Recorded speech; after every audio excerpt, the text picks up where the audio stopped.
À Strasbourg depuis 2012, policiers, gendarmes, juges et douaniers retournent sur les bancs de l'université au sein du CEFAC, le Collège européen des investigations financières et analyses financières criminelles.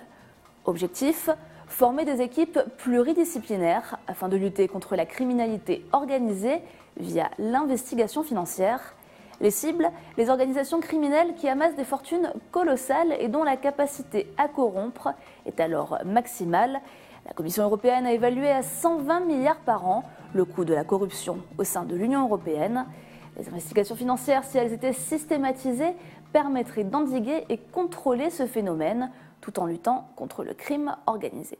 Pourquoi les investigations financières? Parce qu'au jour où nous sommes confrontés à une criminalité de plus en plus mondialisée, une criminalité qui infiltre de plus en plus l'économie licite, et bien seul cet outil que sont les investigations financières permettent d'avoir des résultats importants. Qu'il s'agisse d'identifier les réseaux ou qu'il s'agisse de détecter les fonds qui vont permettre d'être par la suite saisis et confisqués. Ce qui est important, c'est qu'à brève échéance, l'ensemble des États membres de l'Union européenne mettent en œuvre de manière systématique, proactive et parallèle une investigation financière dès lors que l'on est en présence d'une criminalité de profit qui rapporte beaucoup d'argent.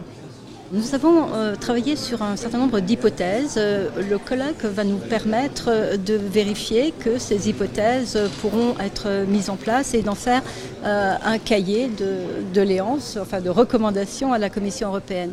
La première est d'abord de conférer un statut légal à l'investigation financière, ça me paraît important.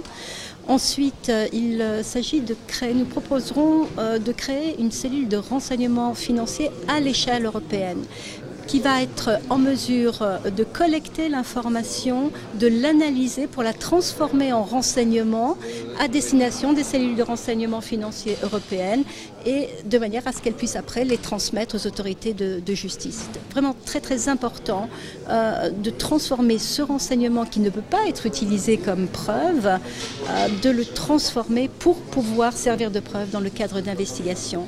Et la dernière préconisation que nous souhaitons faire, c'est de créer un corps européen d'élite, de spécialistes des investigations financières, qui serait issu bien sûr des autorités de poursuite existantes des États membres, mais qui pourrait être mobilisé en cas de besoin sur des trafics transnationaux au sein de l'Union européenne.